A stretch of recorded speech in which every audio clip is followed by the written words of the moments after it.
We're 2 weeks into 2022 and your boy hasn't done a top altcoin video, and right now seems like the perfect time as Bitcoin bounced off what looks to be a bottom. There's still altcoin opportunities out there, you just need to know where to look. This channel is a great starting point for your altcoin search, but remember, this is not financial advice. This is time for Chico Crypto. Yeah, today Chico is going back to his roots, bringing you that fire altcoin content that no one else in the space can compare with, because our content isn't written by writers, our research isn't done by others. It's Tyler of Chico through and through. Real, recognize real. So let's begin with our number one pick, of which none of the mainstream tubers are talking about, but they all will be soon. I'm talking about Pocket Network and their token POKT. So what is the Pocket Network? Well, we need to learn about why it's needed first. Now, all dApps decentralized applications need a way to communicate with blockchains. Without a means of communication, dApps won't be able to access information and make transactions on the blockchain of which they operate with. This connection between the blockchain and the dApps is facilitated by what is known as RPC, Remote Procedure Call Nodes and Endpoints. Now, these nodes and endpoints for calling blockchains and even IPFS has become centralized over time. There is one player in the space of which over 90% of dApps use for their relaying. That is Infura, as it's simple, developer friendly, and either free or cheap to use, but it is centralized, and it's become a choke point if it goes down, which it has in the past. November 11th, it went down, shutting down dApps across the board, and even exchanges went under, which relied on Infura for their deposits and withdrawals from the Ethereum blockchain. So what does this have to do with Pocket Network? Well, Pocket can be considered a decentralized Infura. It's a blockchain agnostic middleware protocol that allows applications on one side to be supported by a fully decentralized and unstoppable network of nodes. Calls and relays aren't processed by a single entity, but by a network of over 20,000 nodes. And guess what? When Infura went down, Pocket was running and functioning, able to connect dApps who used it to the Ethereum blockchain. Actually, Pocket has had constant uptime. In the event that a node goes down within Pocket, any queries to that node are automatically rerouted within the network to another node. Now, Pocket and the network have been going parabolic throughout last year. The number of relays just grew and grew. In January, there were 136 million relays done. By August, 563 million. October, 1.7 billion. And by the end of December, there were 5.7 billion relays. And that's because they aren't only on Ethereum anymore. Pocket supports Gnosis Chain, formerly XDAI, Polygon, Solana, Avalanche, Binance Smart Chain, Harmony, Fuse, and IOTX. dApps across those blockchains, far and wide, are understanding the importance of Pocket, and they are using it, which has caused it to become the second highest blockchain for protocol revenue. As we can see, since August of 2021 to today, it has overtaken Helium, Solana, and even Avalanche. And those revenues, by the way, are going to Pocket node runners. So some of you may have been searching, looking on CoinMarketCap or CoinGecko for the token POKT. Well, you ain't gonna find it yet. The token has only been available through person-to-person sales or through OTC channels, although it does look like it's hitting some exchanges very soon. Yesterday, Gate.io announced an exchange airdrop of 40,000 of the tokens to their users. They wouldn't be airdropping tokens unless they were planning a listing very soon. And we should know about Wrap Pocket, WPOKT. It's coming. The ERC20 compliant version of their token, which means DEX listings and the fair launch of Wrap Pocket on Alchemist Copper launch platform. Now, moving on, everyone should know a big release helps a token go up in price. A mainnet release, staking release, or an upgraded version of the protocol that brings new and advanced features. My next pick has a big release, an upgraded version of their protocol, which is coming very soon. And that is the Ocean Protocol. January 5th, the Ocean Twitter tweeted it, that version 4 of their protocol was coming soon. So what is V4 bringing exactly? Well, going to this Ocean blog posted February of 2021, they are sticking to their roadmap and shipping V4 in Q1 of this year.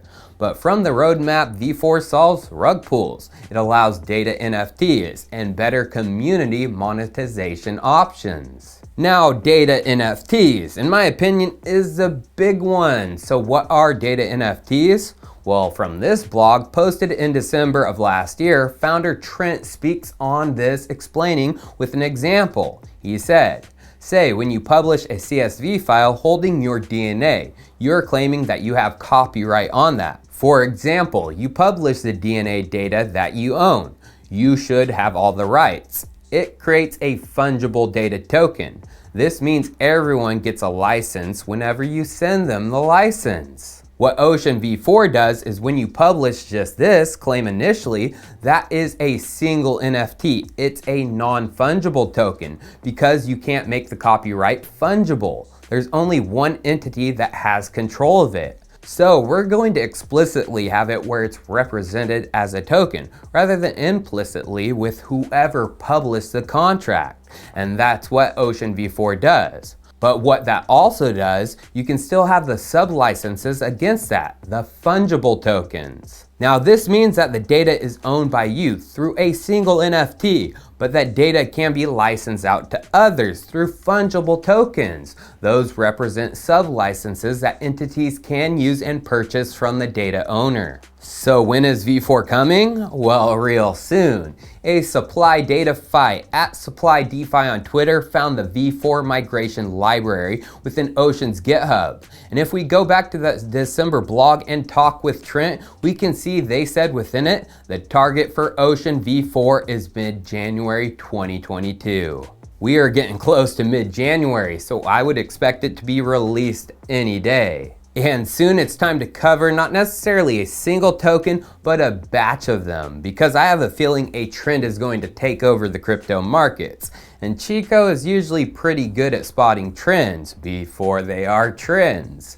But before we get into that, it's time for a sponsored segment of this video, brought to you by the team at Router Protocol. And like always, the full details of our agreement can be found in the description.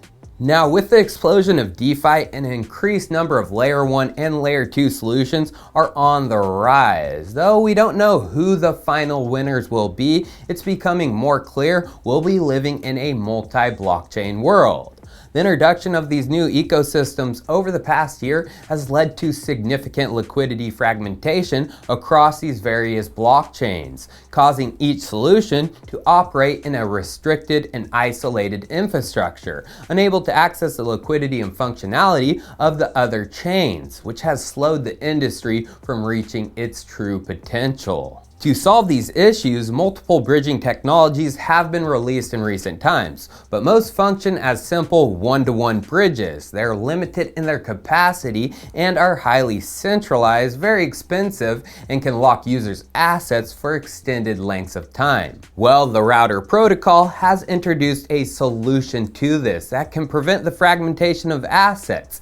It's known as their cross-chain liquidity protocol, called XCLP, and it's an extensible multi-directional bridge that connects current and emerging Layer 1 and Layer 2 blockchains, including non-EVM blockchains like Solana, Algorand, and Terra. Router has also released a multi-chain DEX built on Polygon called Dyfn that will eventually be launched on every Layer 1 and Layer 2 blockchain to come, further expanding Router's infrastructure and capacity to execute their multi-chain solution. The router XCLP can plug into any DEX, wallet, and blockchain, allowing for any token to be swapped for any other token across all blockchains. And with router's proprietary Pathfinder algorithm, each cross-chain swap is routed to ensure the best price is found every time. Users' funds are never blocked and settlement is guaranteed on all the transactions. And Router has also made cross-chain swaps cheaper with unified gas fees. What is this? Well, when a transaction is being processed through multiple chains, every step requires a gas fee to be paid in a token that's native to the particular chain. Router's XCLP will simplify this fee for users by incentivizing them to pay the gas fee only once, paid in their native route or defined token. In addition to asset transfers, Router Protocol also enables a flow of arbitrary messages across chains in a secure and seamless manner, allowing for new capabilities for cross-chain solutions, like the ability to transfer NFTs, enabling a flow of liquidity across chains for borrowing and lending, and even performing cross-chain governance. Router launched this token in XCLP testnet last year alongside their DEX, and since then, Router has been tirelessly abusing their testnet. They've gone through multiple security audits with Certicay, Halborn, and Hacken, and they're now ready to bring the Router cross-chain liquidity protocol live to the mainnet on January 27th. So make sure to visit their site, find them on Twitter, and get plugged into their Telegram channel before the mainnet goes live and the rest of the blockchain world wakes up to what they're doing. All links for Router and Dyfn can be found below.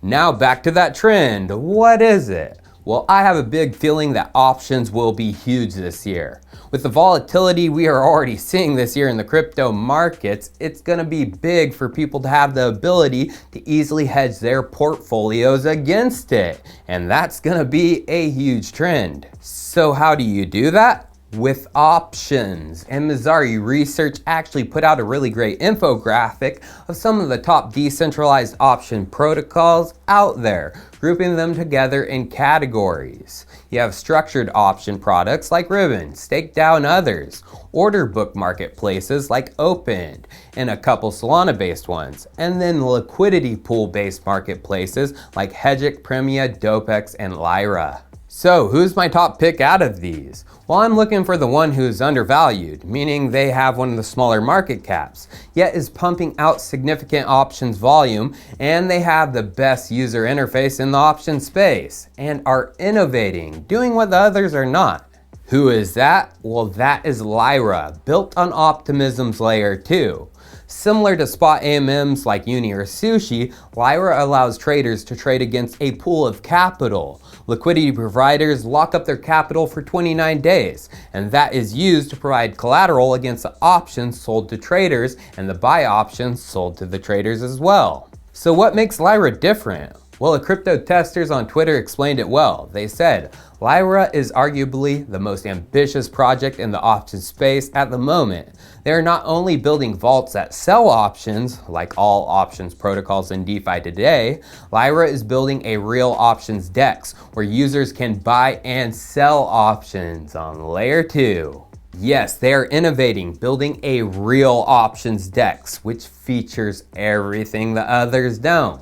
And because of this, we can see from this chart, Lyra is one of the fastest growing options protocols out there. Since October, it has exploded and swallowed up market share. And compared with the others who have a token like Ribbon, Dopex, and Hedgic, Lyra has the smallest market cap.